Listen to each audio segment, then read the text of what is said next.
সবাইকে জানাই নতুন বছরের শুভেচ্ছা। বড়দের আমার প্রণাম জানাই। তো তোমরা দেখো এই মেকআপ লুকে আমাকে কেমন লাগছে, অবশ্যই কমেন্ট করে জানিও। এবং মেকআপ লুক যদি তোমাদের ভালো লাগে অবশ্যই ভিডিওটা পুরোটা দেখো, স্কিপ না করে। এবং কেমন লাগছে অবশ্যই কমেন্ট করে জানিও। তো এটা খুবই একটা সিম্পল একটা মেকআপ, যেটা তোমরা যে কোনো জায়গাতে ক্যারি করতে পারবে এবং খুবই অল্প সময়ে আমি করেছি। জাস্ট একটা প্রোডাক্ট দিয়ে আমি পুরো মেকআপটা করেছি। তোমরা দেখো, এটা যেহেতু শীতকাল, আমাদের সবার স্কিন ড্রাই হয়ে যায়, তার জন্য একটা ভালো একটা ময়শ্চারাইজার আমাদের সবারই দরকার হয়।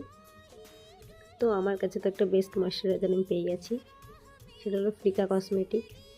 খুবই ভালো এর রেজাল্ট।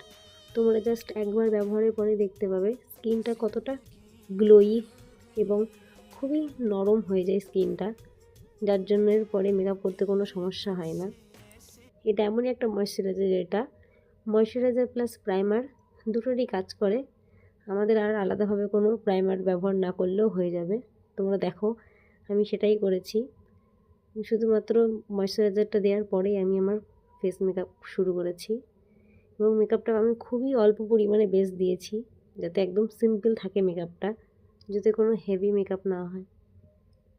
তো দেখো আমি বেস মেকআপটা করি, আমি তারপরে পাউডার সেট না করেই ব্লাশ অ্যাপ্লাই করেছি।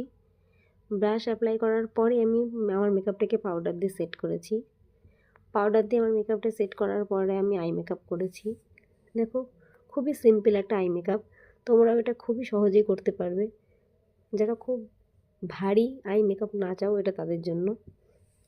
এবং দেখো আমার আই মেকআপটা হয়ে যাওয়ার পরে আমি কাজল পরেছি এবং কাজলটাকে হালকা ব্ল্যাক আইশ্যাডো দিয়ে স্মাচ করেছি, যাতে একটা স্মোকি এফেক্ট আসে।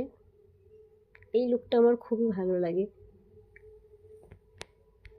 আইটা কমপ্লিট হওয়ার পরেই আমি আমার মেকআপটাকে একটা স্প্রে দিয়ে সেট করে দিলাম। তো দেখো স্প্রেটা দেওয়ার পরে 80% শুকিয়ে যাওয়ার পরে আমি হাইলাইটার দিয়েছি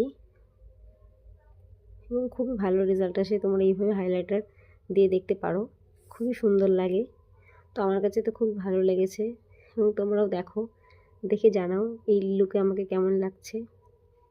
যদি ভালো লাগে অবশ্যই আমাকে সাপোর্ট করো এবং আমার কাজ তোমাদের কেমন লাগে অবশ্যই আমাকে জানিও।